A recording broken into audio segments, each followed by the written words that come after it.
সামনেই লোকসভা নির্বাচন, তার আগে রাজ্যে আসছে আরো 27 কোম্পানি কেন্দ্রীয় বাহিনী।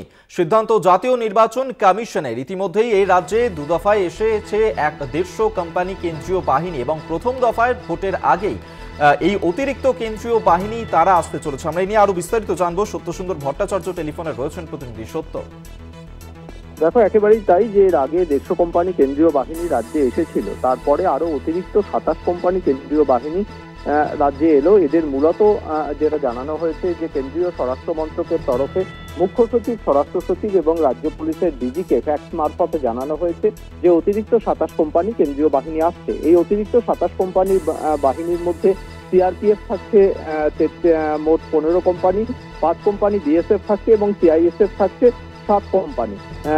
ইতিমধ্যেই যে 150 কোম্পানি কেন্দ্রীয় বাহিনী যারা বিভিন্ন জেলাতে রুট মার্চ করছে, এলাকায় টহলদারি করছে এবং কনফিডেন্স বিল্ডিং লক্ষ্যে ওই ভোটারদের মনোবল বৃদ্ধির জন্য যে তাদের যে ভূমিকা সেগুলো তারা যেরকম পালন করছে, অতিরিক্ত 27 কোম্পানিও কিন্তু সেই একই রকম ভাবে তাদেরকে ব্যবহার করার জন্য রাজ্য পুলিশের ডিজি এবং মুখ্য সচিব, স্বরাষ্ট্র সচিবকে কেন্দ্রীয় স্বরাষ্ট্র মন্ত্রকের তরফে ফ্যাক্স মারফত জানানো হয়েছে।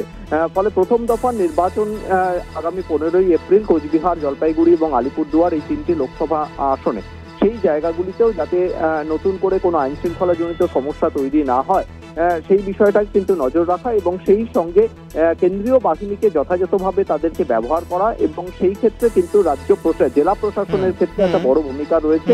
জেলা শাসক এবং সেখানকার যারা পুলিশ সুপার রয়েছে তারা যাতে এই কেন্দ্রীয় বাহিনীকে যথাযথভাবে ব্যবহার করে এবং একেবারে সেদিকে আমাদের নজর থাকবে। আপাতত ধন্যবাদ তোমায়। সত্যসুন্দর ভট্টাচার্য টেলিফোনে ছিলেন প্রতিনিধি।